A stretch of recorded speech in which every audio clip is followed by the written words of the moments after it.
میں مفتی سنان تیمور صاحب آپ کو شریک گفتگو کرنا چاہتا ہوں. ذرا یہ بتائیے گا نا کہ یہ مختلف عاملین کے پاس جا کے تعویذ لینا، اب تعویذ کی کیا حقیقت ہے یہ تو آپ ضرور ہمیں بتائیں گے، لیکن ایک چیز جو مجھے سمجھ آ رہی ہے وہ یہ ہے کہ جب آپ کے گلے میں تعویذ ہے یا آپ نے بازو کے ساتھ باندھا ہوا اور پھر یہی بازو کے ساتھ باندھا ہوا تعویذ لے کر آپ واش روم میں جاتے ہیں تو یہ کس قدر کلامی الہی کی بے حرمتی بھی ہے؟ جی ایسے ہی ہے. بسم اللہ الرحمن الرحیم. سیدنا کریم.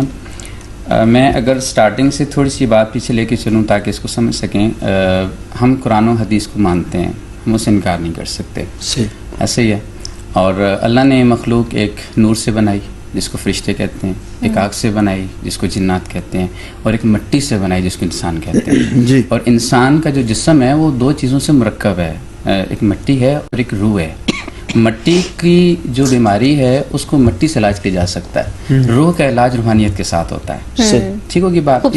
یہ بات سمجھنی ہوگی.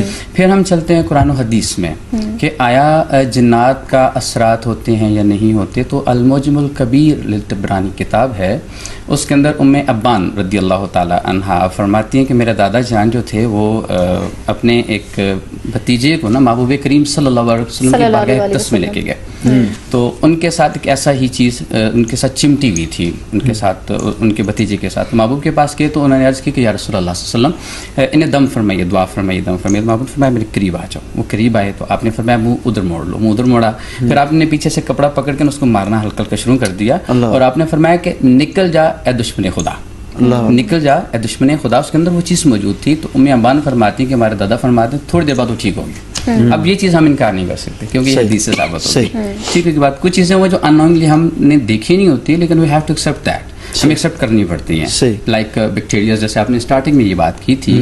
تو اسی طرح یہ جنات جو چیزیں ہیں یہ جادو سے ثابت ہیں.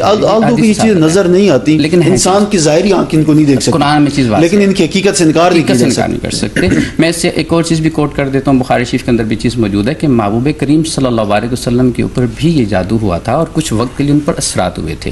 اور یہ بھی بخاری شریف کے اندر یہ موجود ہے کہ دو فرشتے آتے ہیں، ایک محبوب کے سرانے والی سائڈ پہ کھڑے تھے، ایک پاؤں والی سائڈ پہ کھڑے تھے، اور دونوں عرض کر رہے ہیں، آپس میں باتیں کر رہے ہیں کہ ان کے اوپر نہ جادو ہو گیا. کس نے کیا؟ لبید بن عاصم نے کیا. اچھا کہاں پہ کیا؟ وہ ایک فلاں کنواں ہے، اس کنویں کے اندر ہے تو وہاں سے نکالا جاتا. اما عائشہ صدیقہ فرماتی ہیں وہاں پہ بھیجا گیا، وہاں سے وہ کنگھی نکلی، وہ نکلے تو وہ چیز ہوگی. لیکن اس کے ساتھ دیکھیں نا محبوب کے اوپر سرکار صلی اللہ علیہ وسلم کے اوپر یہ چیز ہونا، پھر وہاں سے ایک چیز ہمیں ملنا، یہ دو چیزیں ہیں. یہ ثبوت مل گیا نا، ثبوت ملا جادو کا ہونا، لیکن اس کا ہمیں حل بھی ملا. ٹھیک ہے، عملیات کی طرف میں بعد میں آتا ہوں. وہاں پہ ملا کہ محبوب کریم صلی اللہ علیہ وسلم کو وہاں پہ یہ نازل ہوا کہ سورہ فلق اور سورہ ناس موعظتین جس کو کہتے ہیں، جو یہ شخص کثرت سے پڑھتا اس پہ جادو نہیں ہوتا. تو جادو بھی ملا، حل بھی مل گیا. اب میں دوسری بات کی طرف آتا ہوں کہ اس اثرات پہ جب ہوتے ہیں تو جسم پر کیا افیکٹس ہوتے ہیں. میں نے پہلے بات کی ایک روح کا اور ایک جسم کا. روح انسان کی روحانیت کی جو روح کا تعلق ہوتا ہے وہ اتنا بے چین ہو جاتا ہے کہ اسے قرآن کیا سننے کو دل نہیں کرتا، پسند نہیں کرتا، وہ گھبراتا ہے. تو دیٹس اندر تھنگ. میں پھر ایک اور چیز کی طرف آتا ہوں. ایک ہوتا ہے وسوسہ، ایک اور ہوتا ہے سپرسٹیشیس، ایک ہوتا ہے جادو. They are three different things. آپ وسوسوں کو سپرسٹیشیس کے ساتھ نہیں کر سکتے، سپرسٹیشیس کو جادو کے ساتھ نہیں کر سکتے. ٹھیک ہو کی بات. وسوسے انسان کی کمپنی کے ساتھ بھی ہوتا ہے کہ انسان برے لوگوں کے ساتھ بیٹھتا ہے تو اس کی وسوسے ایسے ویسے سوچتے ہی ایسا ہے. اور سوشل میڈیا بھی ایک سورس ہے کہ جس میں ہمیں برے وسوسے آتے ہیں، ہم اس کو دیکھ رہے ہوتے ہیں، ہم وہی سوچتے ہیں. اور سپرسٹیشیس کیا ہے؟ وہ یہ ہوتا ہے کہ آگے سے بلی گزر گئی ہمارا نقصان ہو جائے گا. قرآن نے اس کو منع واضح فرمایا، اس نے واضح فرمایا. That's a different thing. وسوسے ایک اور چیز ہے جس کو بیماری بھی کہہ سکتے ہو. ہم اس کو بیماری میں لیتے ہیں. آئی ہیو آلسو پیشنٹ ہمارے گھر میں بھی ہے جس کو چیز ایشو ہے. ہم ان کو جادو کے پاس نہیں لے کے جاتے، ڈاکٹر کے پاس لے کے جاتے ہیں کیونکہ اس کو تکلیف ہے. ہم اس تکلیف کے لیے ڈاکٹر کے پاس رجوع کرتے ہیں. لیکن جب تکلیف ایک وہ بھی ہمارے پاس پیشنٹس آتے ہیں بذات خود دم جیسے جس کو کہتے ہیں کہ حدیث سے ثابت ہے کہ دم کیا جاتا ہے. تو جب دم کیا جاتا ہے تو اس کا تعلق روح کے ساتھ ہوتا ہے. روح بیسیکلی ڈسٹرب ہوتی ہے. میں آپ کو یوں چھوٹی سی مثال دیتا ہوں. ملیشیا کے ایک ڈاکٹر تھے، انہوں نے ایک آرٹیکل لکھا تھا کہ وہ مسلمان کیوں ہے. وہ کہتے ہیں جی کہ میں نے مسلمان اس وجہ سے میں مختصراً کر رہا ہوں، اس لیے مسلمان ہوا کہ انسان کی جو باڈی ہے یہ 80% پانی پہ ہوتی ہے. ٹھیک ہے، جب یہ ڈسٹرب ہوتی ہے تو انسان بیمار ہو جاتا ہے. وہ کہتا ہے کہ میں نے سورہ رحمان کو لگایا، پھر اس کو پانی کے اوپر دم کروایا، تو پھر اس کو مائکروسکوپ پہ دیکھا تو اس کے خلیے بالکل سیٹ ہو گیا، سیلز بالکل سیٹ ہو گیا.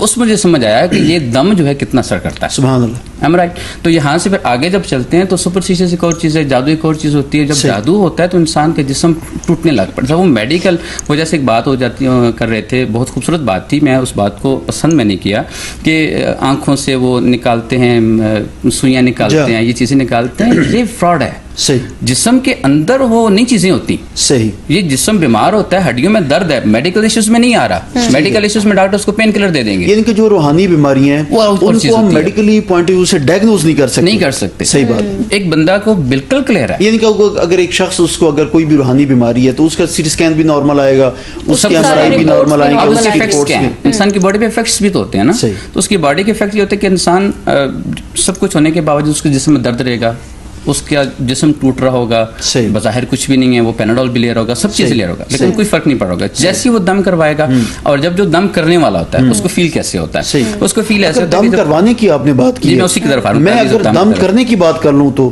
مجھے تھوڑا سا یہ بھی بتائیے گا ایک ہے کہ کسی نے آپ پہ دم کیا ایک ہی کہ آپ خود پڑھ کے اپنے اوپر دم کریں یہ فرق ہوتا ہے بعد اوقات ایسا دم بھی ہوتا ہے جو اگلے کو بے دم کر دیتا ہے دم پہ دم والی جو بات آپ نے کی ہے یہ بالکل ایک دم کی ہے ایک دم کی ہے میں یہاں پہ ایک خوبصورت سی بات سناتا ہوں چھوٹی سی بات بڑی خوبصورت سی بات ہے ہم بیسیکلی ضعیف الاعتقاد لوگ ہیں ہم بہت کمزور لوگ ہیں اعتقاد کے حساب سے میں ایک شاپ میں کھڑا تھا تو میں ایویں رک گیا خامخواہ رک گیا تو وہاں پہ کاؤنٹر پہ جو مالک بیٹھا تھا اس کے ساتھ ایک عامل کھڑا تھا اب اس دکان کے اندر آپ یقین کریں کہ 10 سیل مینز تھے اور سارے بزی تھے اب وہ کہہ رہا ہے اپنے اس عامل کو کہ میرے اوپر جادو ہو گیا اور نشانی پتہ ہے کیا بتائی کہتا ہے یہ میں میرے کھانے میں نے جب بھی دال کھائی اس میں سے چھوٹا سا پتھر نکل آتا ہے ساتھ میں عامل کہتا ہے جی آپ پہ تو بڑا سخت جادو ہے میں وہیں پہ کھڑا تھا میں نے کہا قبلہ ناراض نہیں ہونا یہ جادو نہیں ہے اپنی وائف کو کہیں کہ دال کو صاف کیا ہاں صحیح بات ہے کیونکہ ہر چیز ڈفرینٹ ہے نا ایک چیز کو سیم ایک کیٹیگری سے نہیں لے کے جا سکتے اسی سے جڑا ہوا ایک سوال بھی میرے ذہن میں لیکن وہ میرا طویل والا سوال آپ نے جلدی سے مجھے اس کا جواب دینا ہے مجھے ناز شریف کی طرف بڑھنا ہے کہ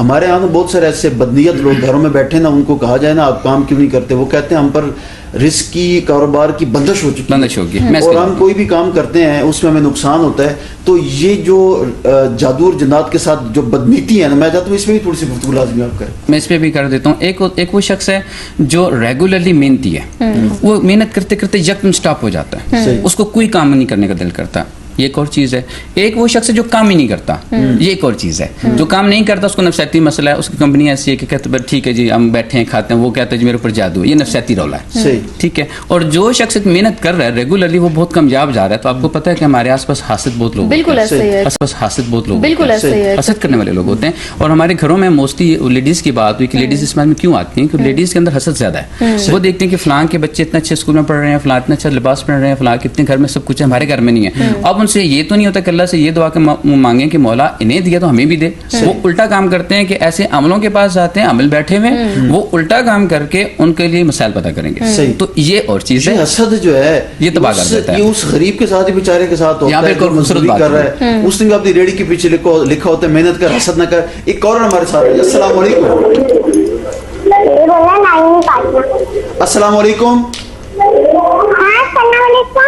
وعلیکم السلام کون بات کر رہی ہیں میں آپ سے بول رہی تھی اگر میں اچھی نعت سناؤں گی آپ مجھے گفٹ دیں گے جی جی نعت سنائیں جلدی سے ذرا جلدی سے بیٹا بسم اللہ الرحمن الرحیم ہم نے آنکھوں سے دیکھا نہیں ہے مگر ہم نے آنکھوں سے دیکھا نہیں ہے مگر ان کی تصویر میں موجود ہے تھینک یو ویری مچ بچی نے نعت سنائی ہمارا ایک خوبصورت سیگمنٹ ہے حضور سب کے اس سیگمنٹ میں آپ کال کرتے ہیں نعت سننے اور سنانے کی سعادت حاصل کرتے ہیں مفتی صاحب اپنی بات کو 30-40 سیکنڈ میں مکمل کر لیجیے جی سمرائز کر دیتا ہوں آپ نے تعویذ کا کوشچن کیا تعویذ پہننا وہ ایسے ہی ہے کہ وہ کلمات ہوتے ہیں جو اپنے اندر طاقت رکھتے ہیں بری چیز کو قریب آنے سے یہ بات دوسری بات یہ کہنا کہ وہ تعویذ پہن کے واش روم میں جانا یا کے پیچھے جانا وہ کیسا ہے